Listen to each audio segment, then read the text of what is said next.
కూటమికి కూడా ఇప్పుడు ఏం చెయ్యాలో తెలియని పరిస్థితి. జగన్మోహన్ రెడ్డి చేసే ఈ పోరాటాలని ఆపగలదా కూటమి? ఆపితే ప్రజల్లో ఎలాంటి సంకేతాలు వెళ్తాయి? ఇక్కడ కీలకమైన అంశం. కానీ ఆపచ్చు. ఆపాలనుకుంటే ప్రభుత్వం కాబట్టి ఏదో రకంగా అనుమతులు ఇవ్వకుండా ఉండొచ్చు, వాళ్ళ మీద కేసులు పెట్టచ్చు. ఒకప్పుడు యువగలం పాదయాత్ర చేస్తానంటే ఎలాగైతే అడ్డుకునే ప్రయత్నం చేశారో, ఎలాగైతే కేసులు పెట్టారో నారా లోకేష్ గారి మీద, అలాగే అప్పట్లో కూడా అమరావతి ప్రాంత రైతులు నిరసనలు వ్యక్తం చేసి వాళ్ళు ఇటు తిరుపతి నుంచి అటు ఉత్తరాంధ్ర వరకు టూర్లు పెట్టుకుంటే అప్పట్లో అధికారంలో ఉన్న వైసీపీ వాళ్ళని ఎలాగ అడ్డుకుందో, ఎలా అయితే కేసులు పెట్టిందో, ఎలా అయితే వాళ్ళు కోర్టుల వరకు వెళ్ళారో, అలాగే కూడా ఇప్పుడు జగన్మోహన్ రెడ్డి చేయబోయే పోరాటాలకి దీక్షలకి అడ్డుకట్ట పడుతుందా అంటే ఇప్పటికే జగన్మోహన్ రెడ్డి మన కొన్ని పర్యటనలు చేసినప్పుడు కొన్ని ప్రాంతాల్లో అడ్డుకునే ప్రయత్నాలు గట్టిగానే జరిగినాయి.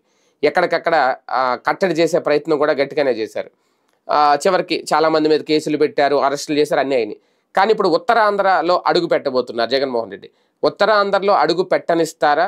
ఆ దీక్షలు చేయనిస్తారా? మెడికల్ కాలేజీల అంశం మీద మొదలుపెట్టిన పోరాటం సక్సెస్ఫుల్గా రన్ అవుద్దా లేదా అనేది కూడా ఒక పెద్ద డౌట్. మరి ఏం జరుగుతుందో చూడాలి.